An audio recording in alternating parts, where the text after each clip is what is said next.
యెహోవాకు మొరపెట్టెను. మోషే నీ బలం ఏంటి? మోషే అంటాడు, నోటి మాంద్యం. నా బలం ఏంటి తెలుసా? నరహంతకుని నేను. నా బలం ఏంటి తెలుసా? నేను 40 సంవత్సరాలు అరణ్యంలో తిరిగినటువంటి వ్యక్తిని. 40 సంవత్సరాలు నేను బానిసత్వంలో నా యొక్క ఏమని చెప్పాలి, రెజ్యూమ్ మీరు చూస్తే నాకున్నటువంటి క్రెడెన్షియల్స్ అన్నీ ఏంటి తెలుసా? అన్నీ మైనస్లే, ఒకటి ప్లస్ లేదు. మరి దేవుని యొక్క బిడ్డగా నీకు ఎలాంటి బలం నువ్వు పొందావు? దేవుని బిడ్డలారా, ఈరోజు దేవుడు మనతో మాట్లాడుతుంటున్నాడు, యెహోవాయే నా బలం. ఎందుకు అంటే తన జీవితంలో తన కష్టం ఎదుట తన యొక్క కష్టం యొక్క బలాన్ని, ఫరో యొక్క బలాన్ని, సముద్రం యొక్క బలాన్ని, ఇశ్రాయేలు యొక్క సనుగు గొనుగుల యొక్క బలాన్ని చూడలేదు. దేవుని దగ్గరికి వెళ్ళి ప్రార్థన చేశాడు. దేవుని బిడ్డలారా, ఈరోజు దేవుడు మనతో మాట్లాడుతుంటున్నాడు. గుర్రము దాన్ని రౌతు సముద్రంలో పడద్రోయబడాలన్నా, సముద్రమును ఎదుట పాయలు కావాలన్నా, నీ జీవితంలో నీ సమస్య కంటే నువ్వు బలవంతుడిగా మారాలన్నా ఎప్పుడు సాధ్యమవుతుందంటే ఎప్పుడైతే నువ్వు దేవుని దగ్గర don't look at your self and don't compare your self with the problem. నిన్ను గురించి నువ్వు ఆలోచించకుండా, సమస్యతో నిన్ను పోల్చుకోకుండా, సింప్లీ ప్రే, ప్రభువా నాకు సహాయం చేయి. దేవుని బిడ్డలారా, ఎప్పుడైతే ఈ సమస్యలు మనం చుట్టుకుంటాయో మనకు వచ్చే మొట్టమొదటి ప్రాబ్లం ఏంటి తెలుసా? ఎలా బయటపడాలి? అది ఇశ్రాయేలుల మెథడ్. కానీ మోషే మెథడ్ ఏంటి తెలుసా? దేవుడు మాట్లాడేంత వరకు ప్రార్థన చేశాడు. దేవుడు అన్నాడు, సాగిపో మోషే నువ్వు సాగిపో అని దేవుడు మాట్లాడేంత వరకు ప్రార్థన చేశాడు. మన ప్రార్థనలు ఏ రకంగా ఉంటాయి తెలుసా? ప్రార్థన చేయాలి కదా, ఏదో ప్రార్థన చేద్దాం అంతే. దేవుడు జవాబిచ్చేంత వరకు ప్రార్థన చేసుకుంటామా? ఉండదు. మన జీవితంలో మన ప్రార్థనలు స్వల్పము, క్లుప్త ప్రార్థనలు, చిన్న ప్రార్థనలు, చాలా చాలా స్టైలిష్గా ఉండే ప్రార్థనలు. ఇంకా కొంతమంది వాళ్ళని నేను తప్పు పట్టడం లేదు, కానీ దేవా మా హృదయ ధ్యానములు నీ దృష్టికి అంగీకారముగా ఉండును గాక, ఆమెన్, అయిపోయాయి. ఎంత చిన్న ప్రార్థన, ఎంత అద్భుతమైన ప్రార్థన. కొంతమందికి ఇలాంటి ప్రార్థనలు నచ్చుతాయి. దేవుని బిడ్డలారా, మోషే అలా ప్రార్థన చేయలేదు. ఇశ్రాయేలీయులు ప్రార్థన చేశారు, వెంటనే మోసెస్ను అటాక్ చేశారు. ఏం మోషే, సమాధి లేవని ఇక్కడ తీసుకొచ్చావా? మోషే అలా చేయలేదు. దేవుడు మాట్లాడేంత వరకు. Through prayer you can be strengthened. ప్రార్థన ద్వారానే నువ్వు బలపరచబడగలవు. ఒక రకంగా చెప్పాలంటే మోసెస్ చాప్టర్ 14వ అధ్యాయానికి క్లోజ్ కావాలి. ఎందుకు తెలుసా? అయిపోయింది అక్కడికి. ఫరో చుట్టుకున్నాడు, ఎర్ర సముద్రం ఎదురుగా ఉంది, ఈ పక్క ప్రజలు ఉన్నారు. ముప్పేట దాడి 3 చోట్ల నుంచి దాడి వస్తున్నాక ఒక్క మోషే నిలబడుకున్నాడు. మోషే అనుకున్నాడు, నా బలము దేవుడే. ఎలా? ప్రార్థన ద్వారా. ఈరోజు దేవుడు మనతో మాట్లాడుతున్నాడు. నీవు కుదుటుగా కూర్చొని ఎంతకాలమైంది ప్రార్థన చేసి? దేవుని దగ్గర మోకరించి ప్రార్థన చేసి ఎంతకాలమైంది? దేవుని దగ్గర మనం కూర్చొని మన సమస్యల మితమై కన్నీరు గార్చి హృదయాన్ని కుమ్మరించి దేవుని దగ్గర మొరపెట్టిన దినాలు ఎప్పుడు ఆగిపోయాయి? ఒకసారి ఆలోచించండి. అందుకే ఆశీర్వాదాల కారకుడుగా మనం లేవు. నిత్య ఆశీర్వాదాలు కాదు, ఆశీర్వాదాలే లేవు మన జీవితాల్లో. Because we stopped praying and we're very much concentrating our self. We're thinking about the problem. సమస్యను గురించి ఆలోచన చేస్తున్నాం, ఎలా బయటపడాలి. If you change your thoughts into prayer, నీ బలము దేవుడే. దేవుని బిడ్డలారా, ఈరోజు దేవుడు మనతో మాట్లాడుతున్నాడు. పాల్ యాంగిచో గారు ప్రపంచవ్యాప్తంగా గొప్ప పరిచర్య చేసినటువంటి దేవుని సేవకులు కదా. సో శ్రేష్టమైన ఒక గొప్ప సంఘాన్ని నిర్మించారు. ఆయన దగ్గరికి బైబిల్ ట్రైనింగ్ కోసం చాలామంది వెళ్తూ ఉంటారు ప్రపంచవ్యాప్తంగా. ఒకసారి అలా బైబిల్ ట్రైనింగ్ ఇచ్చి సందేశాన్ని అయిపోయిన తర్వాత క్వశ్చన్ ఆన్సర్ సెషన్స్ పెట్టిన తర్వాత అందులోంచి ఒక వ్యక్తి అడిగాడు, బ్రదర్ ఇంత పెద్ద సంఘం కదా, లక్షల మంది ఉన్నారు, మీరు కుటుంబాలు దర్శించాలంటే వీలు కాదు కదా అంటే కాదు అన్నాడు. మీరు ఇంతమందిని అజమాయిషి చేయాలంటే కాదు కదా అంటే కాదు అన్నాడు. నా చేత కాదన్నాడు. మీ వయసు కూడా పెరిగిపోతుంది కదా, మరి మీరు ఏ రకంగా సాధ్యం చేస్తున్నారు అంటే ఆయన సింపుల్గా ఒకటే మాట అన్నాడు, నాకు తెలుసు నా సంఘం చాలా పెద్దది, నాకు తెలుసు సంఘం పెద్దగా ఉంటే సమస్యలు కూడా ఉంటాయి, సంఘస్థులకు ఉన్న సమస్యల విషయంలో నేను ప్రార్థన చేయాలి, లేదా ఆయా ప్రోగ్రామ్స్ విషయంలో నేను ప్రార్థన చేయాలి, ఆయా అడ్డంకులు వస్తుంటాయి, ఆయా రకాలైనటువంటి అబ్జెక్షన్స్ వస్తుంటాయి, వీటన్నిటి మధ్య ఐ హ్యావ్ టు ప్రే. కాబట్టి నేను సేవలో దీవించబడి ముందుకెళ్ళాలి అంటే నేను ప్రతిరోజు కనీసం 5 లేదా 6 గంటలు ప్రార్థన చేసుకుంటా. ఎన్ని గంటలంట? మనకు ఒక భర్త, ఒక కొడుకు, ఒక కూతురు, ఒక కుటుంబం, కొన్ని సమస్యలు ఉంటాయి. ఆయనకు లక్షల మంది ఉన్నటువంటి సంఘంలో అన్ని సమస్యలు ఉండగా ఆయన ఏం చేశాడు తెలుసా? దేన్ని పెంచాడు తెలుసా? ప్రార్థనను పెంచాడు. దేవుని బిడ్డలారా, ఈరోజు దేవుడు అడుగుతున్నాడు, the more you face the problem you have to intensify your prayers. That's all. That's the only method through which you can get a power of the lord. దేవుని యొక్క బలాన్ని నువ్వు పొందగలవు. దేవుని బిడ్డలారా, డిసెంబర్ మాసంలో మళ్ళీ 3 రోజులు ఉపవాస ప్రార్థనలకు వెళ్తాం మనం. అది మనం ప్రతి సంవత్సరం చేసేటువంటిదే. క్రిస్మస్ అయిపోయిన తర్వాత కొత్త సంవత్సరానికి వెళ్ళకముందు ఎందుకు ప్రార్థన చేస్తాం? రాబోయే సంవత్సరం దీవెనకరంగా, దేవునికి మహిమకరంగా ఉండాలంటే only through prayer. Only through prayer. మోషే ఎర్ర సముద్రమును ఎలా చీల్చేసాడంటే, యెహోవాయే నా బలం. నేను కాదు, నేనున్నానంతే. చీల్చింది ప్రభు, ముంచింది ప్రభు, చంపింది ప్రభు, ప్రజలను దాటించింది ప్రభు, మేము వెళుతుండగా గోడలాగా చేసింది ప్రభు. ఎన్ని గొప్ప అద్భుతాలు అంటే దేవుడు చేసింది. మామూలు అద్భుతాలు కాదండి. ఎర్ర సముద్రం ఇలా చీలిపోయిందంటే ఆ నీళ్ళన్నీ ఎక్కడికో వెళ్తే దాన్ని ఏమంటారు తెలుసా? సునామీ అంటారు.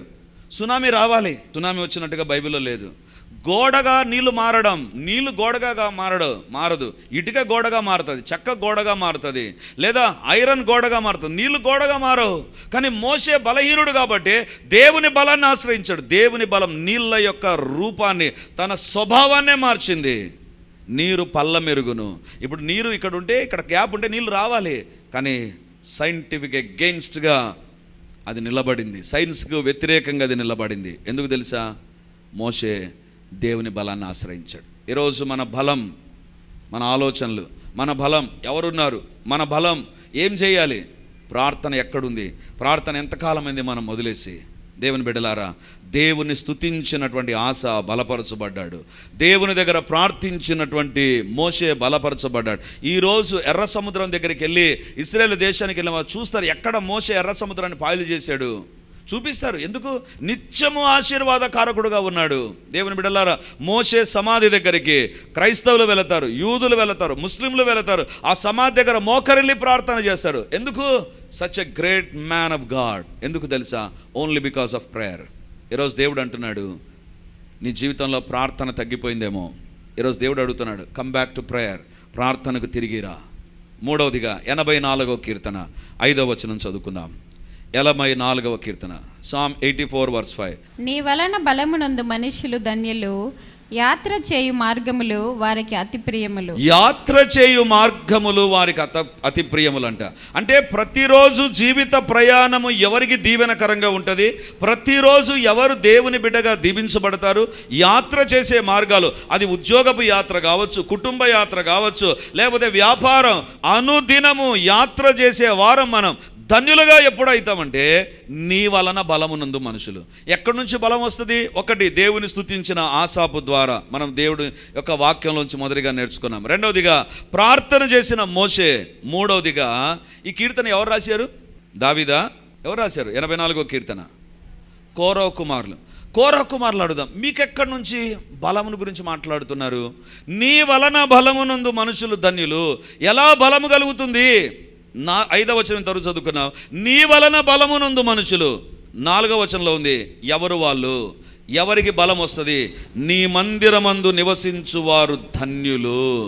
దేవుని మందిరాన్ని విడిచిపెట్టకుండా, దేవుని మందిరాన్ని ప్రేమించే వారి జీవితంలో you are going to have your own special strength from the lord. దేవుని బిడ్డలారా, దేవుని మందిరములోనే కొన్ని బలం ఉంటుంది, కొన్ని దీవెనలు ఉంటాయి. అందుకే నేను ఏం చేసింది తెలుసా? అదిగో అక్కడ రాసి పెట్టాను, పరిశుద్ధాలయము చేత, నీ మందిరములోని మేలుల చేత మేము తృప్తి పరచబడదాము. ఎందుకు? మందిరములో కొన్ని మేలు ఉన్నాయి, మందిరము ద్వారా బలం ఉంది. దేవుని బిడ్డలారా, మందిరంలోనికి నువ్వు వచ్చావంటే నువ్వు బలపరచబడాలి. నువ్వు ఏ మందిరానికి వెళ్ళినా ఆ మందిరంలో బలపరచబడలేదంటే చెక్ దట్ ప్లేస్. ఆ ప్రదేశాన్ని గురించి నువ్వు ఆలోచించమని నేను కోరుతున్నాను. ఎందుకు తెలుసా? బైబిల్లో మనం చూస్తాం, దేవుడు ఆ యొక్క షిలోహును విడిచిపెట్టేశాడంట. ఎందుకు తెలుసా? అక్కడ పాపం ఉంది. ఆ బలిపీఠాన్ని దేవుడు వదిలేశాడంట. చాలా సందర్భాల్లో మనం అనుకుంటా గుడ్డిగా స్థలాలను నమ్ముతాం. Don't do that. నీ వలన బలమునందు మనుషులు ధనులు. ఎక్కడి నుంచి బలం పొందుతారు? దేవుని మందిరంలో. దేవుని మందిరంలో నుంచి you must receive a strength.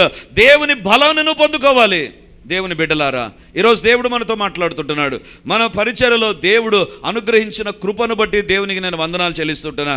చాలామంది చెబుతున్నటువంటి సాక్ష్యాలు ఏంటంటే, బ్రదర్, మా జీవితంలో ఈ మందిరము ద్వారా మేలు పొందాం. దేవుని బిడ్డలారా, ఇక్కడికి మనం షిఫ్ట్ అయిన తర్వాత ఈ చుట్టుపక్కల వాళ్ళు ఎవ్వరు కూడా ఇంటి మిద్దెలు ఉంటాయి కదా, మిద్దెల పైన పడుకునేవారు కాదు. ఎందుకు తెలుసా? రాత్రి పడుకున్నారంటే అర్ధగంట పడుకున్నారంటే గగనం. ఎందుకు?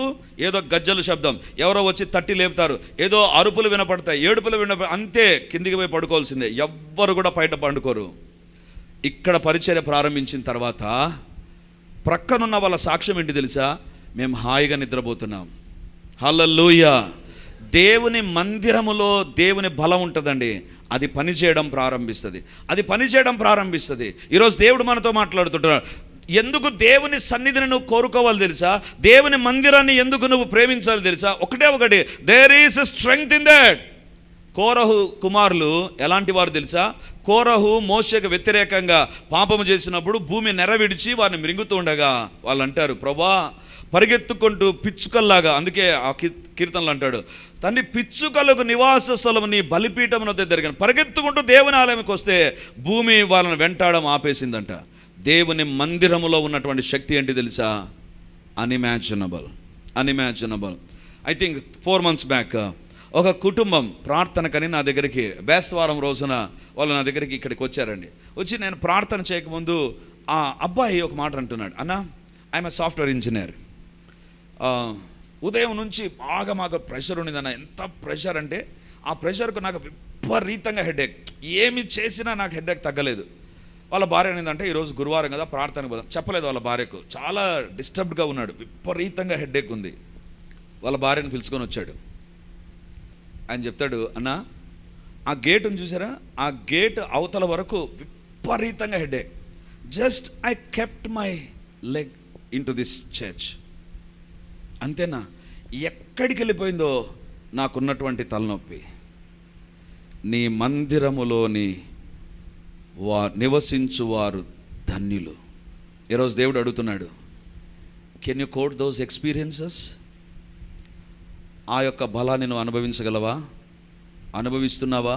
అనుభవించకపోతే, if it is a casual coming, you will not be bless. ఇది దేవుని స్థలం అని దేవుని దగ్గరికి నువ్వు వచ్చావంటే దేవుడు నిన్ను దీవిస్తాడు. 2015 నవంబర్లో మనము పరిచర్య అప్సరా సర్కిల్లో వై జంక్షన్ దగ్గర మనం ప్రారంభించాం. నేను తర్వాత డేవిడ్ కొంతమంది వెళ్ళి ఆ ఓనర్ని అడిగాం, మేము ఇక్కడ ప్రార్థన పెట్టుకుంటామంటే ఆయనకు కొన్ని నెలల నుంచి ఆ స్థలం ఖాళీగా ఉంది. మేము అడుగుతుండగానే సరే అగ్రిమెంట్లోకి రండి అని అగ్రిమెంట్లోకి వచ్చాం. ఆ తర్వాత మన ప్రార్థనలు జరుగుతున్నాయి. అప్పుడు ఆదివారం సాయంత్రం మాత్రమే జరిగేది. సో ఒకరోజు యానివర్సరీ రోజు, 1 సంవత్సరం అక్కడ ఉన్న తర్వాత యానివర్సరీ ఫంక్షన్ రోజు ఆయన దగ్గరికి వెళ్ళి నేను పిలిచాను. సార్, చర్చి ఇక్కడ స్టార్ట్ చేసి 1 year అయింది, యానివర్సరీ. ఆయన అన్నాడు, సార్ కూర్చోండి సార్ 1 నిమిషం అన్నాడు. నేను అనుకున్నాను 1 సంవత్సరం అయింది కదా, రెంట్ పెంచుతాడేమో, ఏంది రబ్బా 3 సంవత్సరాలు కదా అగ్రిమెంటు, అప్పుడే 1 సంవత్సరానికి కూర్చోమంటున్నాడు ఏంటి అనుకుంటే, ఆయన అన్నాడు, సార్, మీరు ఇక్కడ ప్రారంభించిన తర్వాత నా దరిద్రం పోయింది సార్. ఏం పోయింది అని అడిగా. మా కొడుకు, వాడు అస్సలు చదివేవాడు కాదు, కర్ణాటకలో వాడు MBBS చేస్తున్నాడు, వాడు అస్సలు మాట వినడు, అస్సలు చదవడు. కానీ మీరు ఇక్కడికి వచ్చిన తర్వాత ఇక్కడ ప్రార్థనలు జరుగుతుండగా దేవుడు నా కొడుకులో కార్యం చేశాడు. వాడు ఎందుకో మెల్లిగా చదవడం ప్రారంభించాడు, మెల్లిగా వాడు ఎగ్జామ్స్ రాయడం ప్రారంభించాడు. 1 year he could complete all his backlogs. అనుకున్నటువంటి అన్ని సబ్జెక్ట్స్లో అతడు ఉత్తీర్ణత సాధించాడు. That is number 1. Number two, మీరు రాకముందు మీరు కింద ఆ పోర్షన్ తీసుకున్నారు, 2nd floor అనుకుంటాను, 1st floor ఖాళీగా ఉన్నింది. నేను ఎన్ని ఆఫర్లు పెట్టినా ఒక్కడు రాలేదు సార్. మీరు వచ్చి ప్రార్థనలు స్టార్ట్ చేశారు. ఒక కంపెనీ వాళ్ళు వచ్చారంట, 5 సంవత్సరాలకు అగ్రిమెంట్ చేసుకున్నారు. నాకు భయంకరమైన ఆర్థిక ఇబ్బందులు. ఎందుకు తెలుసా? చాలా ఇన్వెస్ట్ చేశాను దీనిపైన. దేవుని ఆశీర్వాదాలు దేవుని ఆరాధించే స్థలంలో ఉండి తీరుతాయి, నిజమైనటువంటి ఆరాధన అక్కడ జరిగితే. ఎందుకు చెప్తున్నాను తెలుసా? కోరవ కుమారులు అంటారు, నీ వలన బలమునందు మనుషులు ధన్యులు. ఎవరు వాళ్ళు? నీ మందిరంలో నివసించేటువంటి వారు. ఈరోజు దేవుడు అడుగుతున్నాడు, బైబిల్లో వ్రాయబడింది, వారు బాకాలోయలో బడి వెళతారు కానీ దాన్ని జలమయము చేస్తారు, తొలకరివాన దాని దీవెనలతో నింపుతుంది. దేవుని మందిరంలోకి వచ్చిన తర్వాత డోంట్ బి ఐడిల్. ఊరికే కూర్చోవద్దు. దేవుని అడుగు, దేవా నీ మందిరంలో ఉన్న నన్ను బలపరచు. ఐఎమ్ వీక్, నా బిజినెస్ వీక్ అయింది, నా ఆర్థిక పరిస్థితులు, నా కుటుంబ పరిస్థితులు వీక్ అయిపోయాయి. లార్డ్ స్ట్రెంగ్తన్ మీ. దేవుని మందిరంలోనికి వచ్చింది. ఇట్స్ నాట్ ఏదో సాయంత్రం కాబట్టి రావడం కాదు. అలా వచ్చావంటే అలానే వెళ్ళిపోతావు. Come with an expectation. దేవుని దగ్గర ఎదురు చూస్తూ వస్తాం. దేవుడు మన జీవితాలను ఆశీర్వదిస్తాడు. చివరిదిగా కొరింథీయులకు రాసిన 2వ పత్రిక 12వ అధ్యాయం 10వ వచనం చదువుకుందాం. నేనెప్పుడు బలహీనుడనో అప్పుడే బలవంతుడను, గనుక నిమిత్తము నాకు కలిగిన బలహీనతలలోను, నిందలలోను, ఇబ్బందులలోను, హింసలలోను, ఉపద్రవములలోను నేను సంతోషించుచున్నాను. దేవుని బిడ్డలారా, ఎవరి మాట అంటున్నారు? పౌలు ఎవరంట? బలహీనుడంట. అప్పటికే సేవ చేస్తున్నాడు, అప్పటికే సేవలో ఉన్నాడు. దేవుని బిడ్డలారా, ఎవరైతే సేవ పిలుపు కలిగి ఉన్నారో, సేవా భారం కలిగి ఉన్నారో, దేవుడు మీతో మాట్లాడుతుంటున్నాడు. దేవుడు మిమ్మల్ని ఏర్పరచుకున్నప్పుడు సాతాను అంటాడు, నువ్వు బలహీనునివే, నీవు మాట్లాడలేవు. పౌలు జీవితంలో ఒక ముళ్ళు అనేటువంటిది ఉంది. బలహీనుడంట. బైబిలే చెప్తుంది, నేనెప్పుడు బలహీనుడను అంటే తన జీవితంలో స్టేజ్ పైకి ఉన్నప్పుడు చాలా బలవంతుడిగా కనపడతాడు. స్టేజ్ దిగినప్పుడేమో, లేకపోతే ఎప్పుడో నేనెప్పుడు బలహీనుడనో. అరే పౌలా, నువ్వు దేవుని యొక్క దర్శనాన్ని చూసావు కదా దమస్కు మార్గంలో, మరి సేవలోకి నువ్వు వచ్చిన తర్వాత నీ జీవితంలో బలహీనతలనే ఉన్నాయి. నేనెప్పుడు బలహీనుడనో, బలహీనతలు ఉన్నాయి నా జీవితంలో. సేవ చేస్తున్నప్పుడు సాతానుని ఎదుట అనేకమైన బలహీనతలు తీసుకొని వస్తాడు. If you look at those situations, దాన్ని చూచి సేవను ఆపేసేవా, నీవు బలహీనతలోనే కొనసాగుతావు. కానీ ఎప్పుడైతే నువ్వు బలహీనుడవో, అప్పుడే నీ బలహీనతల మధ్య సేవను జరిగించే వ్యక్తివైతే, దేవుని బిడ్డలారా, నీ జీవితంలో గొప్ప ఆశీర్వాదాలను నువ్వు చూస్తావు. హల్లెలూయా. దేవుని బిడ్డలారా, ఇక్కడ బైబిల్లో ప్రభు అంటాడు, నా కృప నీకు చాలును కదా. 9వ వచనం, 10వ వచనంలో బలహీనుడు అంటాడు, 9వ నా కృప నీకు చాలును, బలహీనత యందు నా శక్తి పరిపూర్ణమగుచున్నది. ఎప్పుడు తాను సేవ చేస్తున్న కొంతమంది ఏమంటారు తెలుసా? బ్రదర్, సేవ చేయడం మొదలు పెడితేనే మా ఇంట్లో సమస్యలు వచ్చాయి, అందుకే మాకు డౌట్ వచ్చింది, మేము సేవ చేయొచ్చో చేయకూడదు, అందుకే ఆపేసాం. Don't do that. పౌలు జీవితంలో సేవ ప్రారంభిస్తేనే బలహీనతలు వచ్చాయి. బలహీనత వచ్చినప్పుడు పౌలు నేనెప్పుడు బలహీనుడను అప్పుడే బలవంతుడిని అంటే తన బలహీనతలో విశ్వాసంతో అడుగులేస్తుండగా దేవుడు తన కృపనివ్వడం ప్రారంభించాడు. దేవుని బిడ్డలారా, God's pattern in the ministry ఏంటి తెలుసా? జాగ్రత్తగా వినండి. దేవుని యొక్క పద్ధతి ఏంటి తెలుసా? సేవలో బలహీనులను బలపరిచి వాడుకుంటాడండి. That's very simple. ఎవరు బలహీనులు ఉంటారో వాళ్ళని బలపరుస్తాడు దేవుడు. గొల్యాతు దగ్గరికి సౌలు వెళ్ళలేదు. సౌలు అందరికంటే ఎత్తైన వ్యక్తి, సౌలు రాజు, దేవుడు వాడుకోలేదు. ఎవరైతే బలహీనుడుగా కనబడుతున్నాడో ఆ దావీదును గొల్యాతు దగ్గర నిలబెట్టి జయాన్ని సాధించాడండి. గొల్యాతును వాడుకొని దేవుడు విజయాన్ని ఇచ్చాడండి.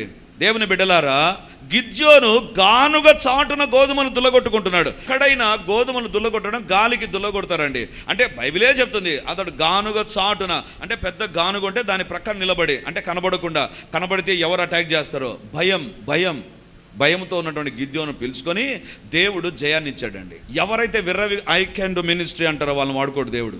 ఎందుకండి దేవుడు నన్ను వాడుకోడు? చాలామంది ప్రశ్న ఉంటుంది, ఎందుకు దేవుడు నన్ను వాడుకో, నాకు ఇంత జ్ఞానం ఉంది, నాకు ఇది ఉంది, అది ఉంది, వాడుకోడు దేవుడు. ఎందుకు తెలుసా? వాళ్ళు బలాన్ని బట్టి విర్రవీగుతున్నారు. నీవు ఎప్పుడు బలహీనుడవో అప్పుడు దేవుని పైన ఆధారపడి దేవుడు అంటాడు, డోంట్ వరీ, నా కృప ఉంటుంది, గో హెడ్. దేవుని బిడ్డలారా, పేతురు 3 సార్లు బొంకాడు. ఏమని బొంకాడు? యేసు ప్రభునే ఎరగనన్నాడు. అలాంటి పేతురు దేవుని దగ్గర పశ్చాత్తాపడి కన్నీరు గారిస్తే అతని మీద సంఘాన్ని కట్టాడండి దేవుడు. అతని మీదే సంఘాన్ని కట్టాడు.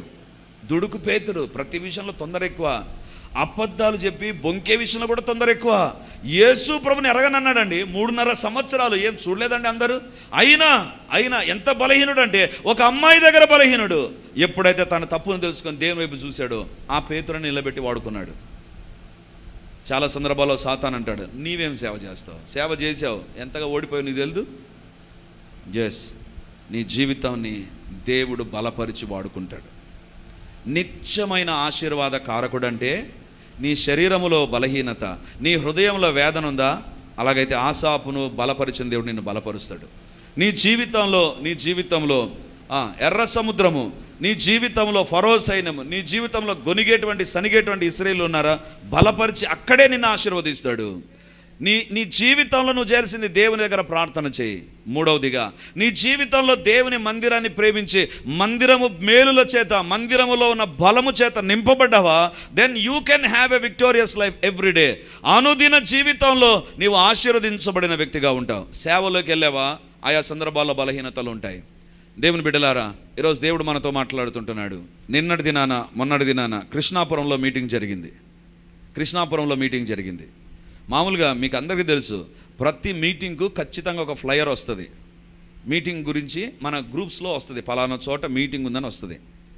మొదటి రోజు మీటింగ్ వచ్చింది, ఏమన్నా రాలా.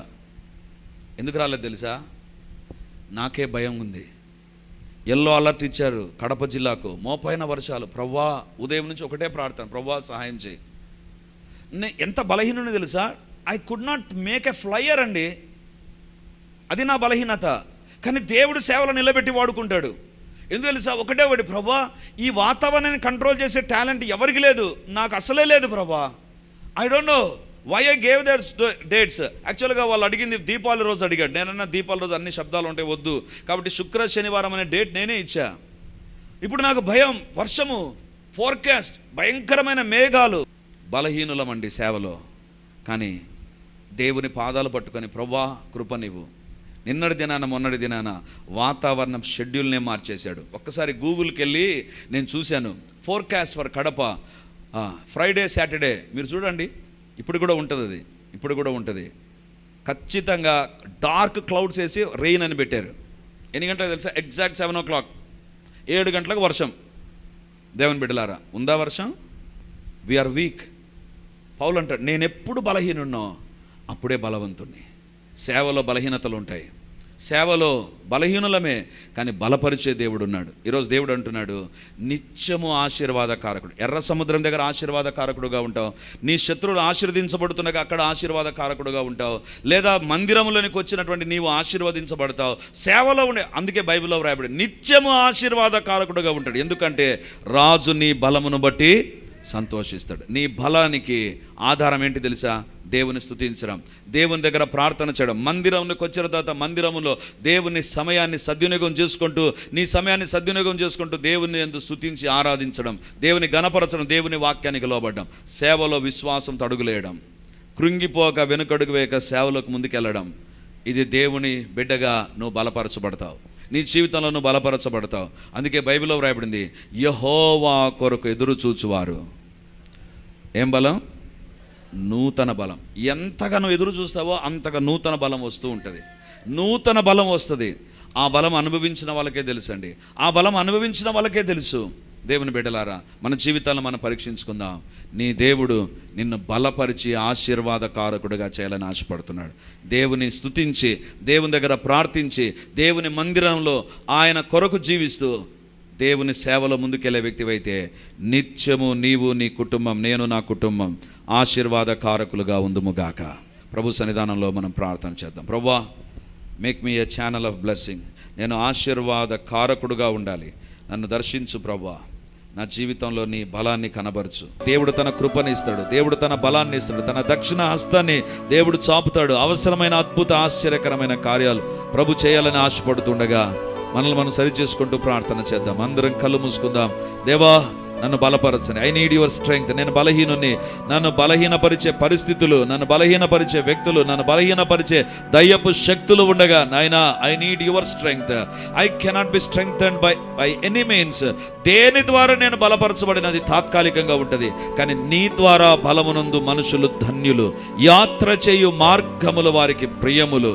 కాబట్టి మన పిల్లల విషయమా, మన కుటుంబ విషయాల, లేకపోతే ఆర్థిక పరిస్థితులు, ఏదైనా సరే దేవుని ద్వారా బలపరచబడాలి. దేవుడు మన బలంగా ఉండాలి. వేరొకటి కాదు. దేవుడే మన ప్రథమ బలపు పొందే స్థలముగా, దేవుని ఆశ్రయించే వారంగా, దేవుని దగ్గర ప్రార్థించే వారంగా, పట్టుదలతో దేవుని విస్తారంగా స్తుతించే వారంగా మన జీవితాలు ఉండునట్లుగా ప్రభు సన్నిధానంలో ప్రార్థన చేద్దాం. సైన్యములకు అధిపతివైన దేవానికి స్తోత్రాలు, సర్వాధికారి నీకు వందనాలు, సర్వశక్తిమంతుడా నీకు స్తోత్రాలు. మా రాజు, మా ప్రభుడవు, మా విమోచకుడు, మా ఆశ్రయదుర్గం మాత్రమే కాదు నాయనా, మీరు మా బలమని ఈరోజు మాట్లాడారు ప్రభా. మాకు ఏ బలమున్నది తాత్కాలికమేనాయనా, అది తాత్కాలికమేనాయనా, కానీ నీ బలము నిత్యము మాకు బలముగా ఉంటుంది నాయనా. మీరు నిత్యుడవు తండ్రి, మీ బలము కూడా నిత్యమే నాయనా. అందును బట్టి నీకు వందనాలు దేవా. నీ ద్వారా బలము నొందే ధన్యత మాకు కలుగునుగాక. మేము స్తుతిస్తూ నీ ద్వారా బలపరచబడుదుముగాక, ప్రార్థన చేస్తూ నీ ద్వారా బలపరచబడుదుముగాక, దేవుని మందిరంలో మా సమయాన్ని సద్వినియోగం చేస్తూ బలపరచబడుదుముగాక, సేవ చేస్తూ నీ ద్వారా బలపరచబడుదుముగాక. ఎక్కడ మా జీవితాల బలహీనంగా మారిపోయామో ఈ 4 విషయాల్లో మమ్మల్ని మేము సరి చేసుకుందుముగాక. నీ మందిరంలో నువ్వు మాట్లాడుతున్నప్పుడు నీ వాక్యము ద్వారా బలపరచబడి, నీ మందిరంలోని మేలుల చేత మేము బలపరచబడి ముందుకు సాగుదుముగాక. లోకానికి వెలుగుగా మేము మార్చబడుదుముగాక నాయనా. మా జీవితాలను దర్శించండి నాయనా. అంధకార శక్తులను బంధించండి నాయనా. మమ్మల్ని బలహీనపరిచే అపవిత్రాత్మల యొక్క ప్రభావం, పనితనము యేసు నామమందు వ్యర్థమైపోవునుగాక. మా కుటుంబాలకు వ్యతిరేకంగా, మా ఆత్మీయ ఆరోగ్య జీవితాలకు, ఆర్థిక పరిస్థితులకు, కుటుంబాలకు వ్యతిరేకంగా, ఉద్యోగ వ్యాపారాలకు వ్యతిరేకంగా సాతాను రూపొందించిన ప్రతి ఆయుధము యేసు నామమందు వర్ధిల్లకుండా పోవునుగాక. ఇశ్రాయేలు ప్రజలే పాట పాడే వ్యక్తులుగా మార్చబడుదురుగాక. యేసయ్యా మీ కార్యములు జరుగునుగాక, మీ కార్యములు జరుగునుగాక, మీ కార్యములు జరుగునుగాక తండ్రి. ప్రతి శరీరానికి మీ బలము ద్వారా కలిగే ఆరోగ్యం ఉండునుగాక. యేసు నామమందు ఆరోగ్యము కలుగునుగాక. కుటుంబాల్లో మీ బలము పనిచేయునుగాక. ప్రతి సమస్య తొలగిపోవునుగాక. నీ బలము ద్వారా యవన బిడ్డలు దీవించబడుదురుగాక. వారి భవిష్యత్తు ఆశీర్వాదకరంగా మారునుగాక. నాయనా, మార్పు చెందని పిల్లలపైకి నా దేవుని బలము దిగివచ్చునుగాక. వారి స్వభావాలు, వారి యొక్క నేచర్ యేసు నామమందు, వారి యాటిట్యూడ్, వారి యొక్క టేస్ట్, వారి యొక్క అసోసియేషన్, రాంగ్ అసోసియేషన్ యేసు నామమందు దేవుని బలము ద్వారా తాకబడునుగాక. దేవుని శక్తి పని చేయునుగాక. వారు మార్పు చెందుదురుగాక. నైనా మీకే స్తోత్రాలు, మీకు వందనాలు చెల్లిస్తూ మీ నామాన్ని హెచ్చిస్తూ దేవా, మీ కార్యాలు, మీ బలాన్ని బట్టి మా ఒక్కొక్కరిలో మా పరిచయలు నిత్యము జరిగించి నిత్యము ఆశీర్వాదకారకులుగా మేము ఉండడానికి సహాయం చేయమని యేసయ్య నామముందు ప్రార్థించి అడిగి పొంది ఉన్నాము తండ్రి. ఆమేన్.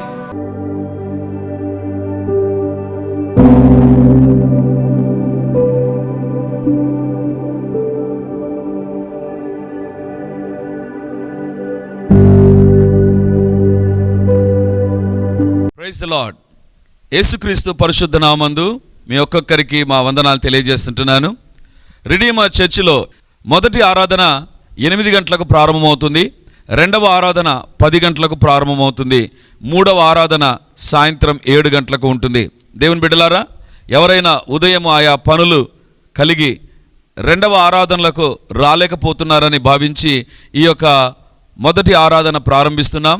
సో ఈ యొక్క అవకాశాన్ని సద్వినియోగం చేసుకొని దేవుని యొక్క సన్నిధికి వచ్చి దైవ దీవెనలు మీరు పొందాలని కోరుతున్నాం. మొదటి 2 ఆరాధనలు మాత్రమే ప్రభు బల్ల ఉంటుంది.